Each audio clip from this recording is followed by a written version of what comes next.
So VideoElephant is a video content platform.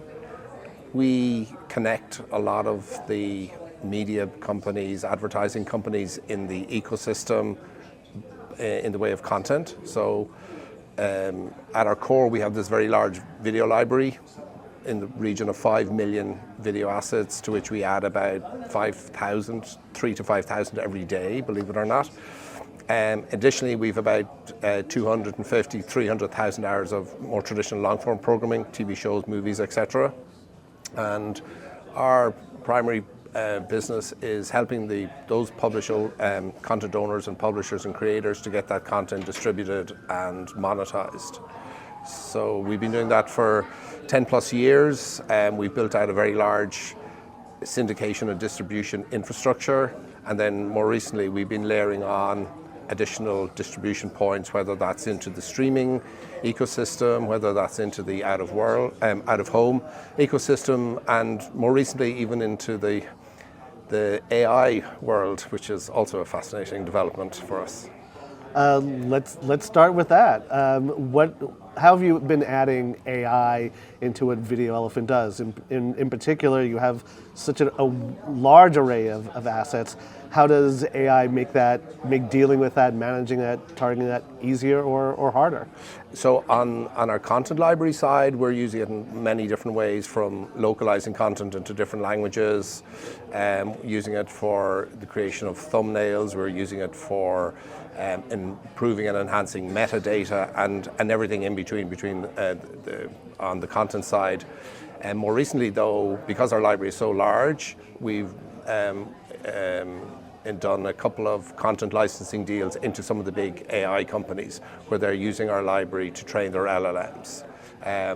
So they see us as a very safe and reliable source because of our legacy business, to get access to a lot of content in a single place with a single legal agreement and with none of the risks of indemnities and so on, because we provide those indemnities, and similarly we get the content partners to indemnify us. So it works well all around. IP is definitely the name of the game, particularly when it comes to video. And again, staying with the idea of how expansive your video library is, what do you see as the biggest challenges and opportunities for VideoElephant right now, particularly as video in general becomes more and more ubiquitous? As you say, video is ubiquitous, it's exploding. Lots of opportunities for us on the traditional open web publishing side. It's a challenging time. Obviously, a lot of those publishers are losing traffic to AI. Correspondingly, though, there's lots of upside in streaming, in vertical video. We, about 12, 18 months ago, launched a managed service for fast channel owners. We've built out quite a nice stable of brands and channels in that right now, where we're offering everything from programming, scheduling, distribution, monetization. So that's a very interesting. So some of our kind of legacy media brands are coming to us to either ask us to take over the management of their fast channel or are looking to launch a fast channel. And because we have all of those skills and resources in-house, it's a nice extension. But additionally, we're helping a lot of these guys from audience extension, taking that content that they've produced for their owned and operated and helping that getting that distributed into new environments.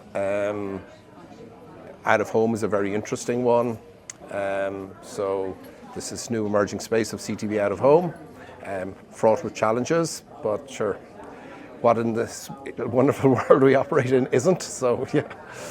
Well, so let's dive in a bit more on video, on CTV out of home, and wanted to know, is there a major distinction between CTV out of home and just digital out of home generally?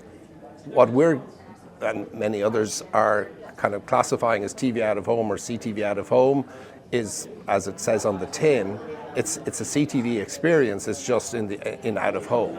The challenge is there is no IAB classification, so there's a lot of challenges around what is this? Is it CTV? Is it out of home?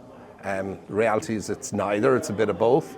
So we're kind of working with a lot of the stakeholders in the space, from the IAB to other partners and our supply partners that we work with around classifying that. But if you think about CTV out of home, it's a very compelling proposition in that you get kind of the reach of TV with kind of the immediacy of out of home.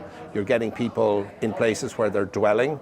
So what we're trying to define CTV. So it's a video experience. There's ads run in context to the content around which they're being run, the venue in which that is being run, where people are dwelling, so they're spending time. It's not a vertical screen in a shopping mall that you're just walking past, or a billboard on a highway. These are overwhelmingly TVs, horizontal TVs in places where people dwell. So it's a pretty compelling proposition. It just needs a bit of work around the definitions, but as I say, I think advertisers are a really interesting place to catch people where they're doing things that they like doing, whether that's watching sports in a bar, or they're sitting in an airport, or they're getting their nails done, or in a barber shop, or wherever that might be. And the content that we're bringing into these environments is completely contextual to that environment and relevant to the audience that frequent these venues. So, and invariably, it's offering vast scale at considerably lower pricing than traditional CTV in the home. So in terms of the further benefits, the compelling benefits to brands looking to explore CTV out of home, do you position it as a branding move, as a performance move, or do you see it as seamless in both, or full funnel?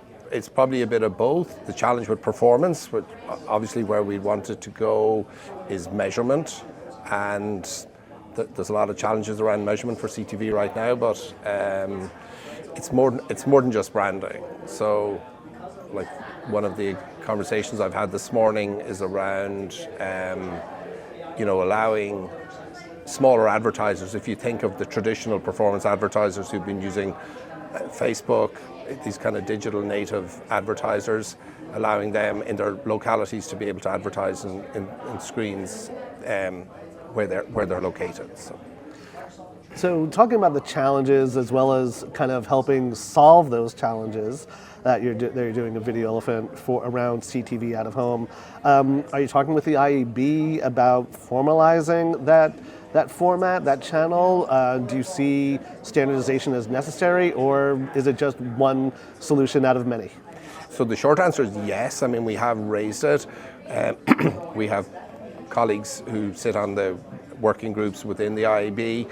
Suffice to say, there's many stakeholders with many conflicting interests, and we would love to see a classification around it that says this is what it is. So right now, the classifications are it's CTV or it's out of home, and as I say, it's neither. So we would love to see a classification to say this is what it is. It's a video-enabled device in an out-of-home environment, running content in places where people dwell. So we can put a framework around that. So there, some of our supply partners, and in fairness, some of our demand partners, are really interested in supporting this initiative. So I think that's how quickly that's all going to happen, I don't know, but we're completely in favor of full transparency, sharing exactly what this is, how we're delivering it, what the content is, where the venue is. Obviously, the year ahead with the midterms is a potentially exciting one for political ad dollars to run into these environments. So there's lots of obstacles and challenges ahead, but as I said earlier, it's ever thus.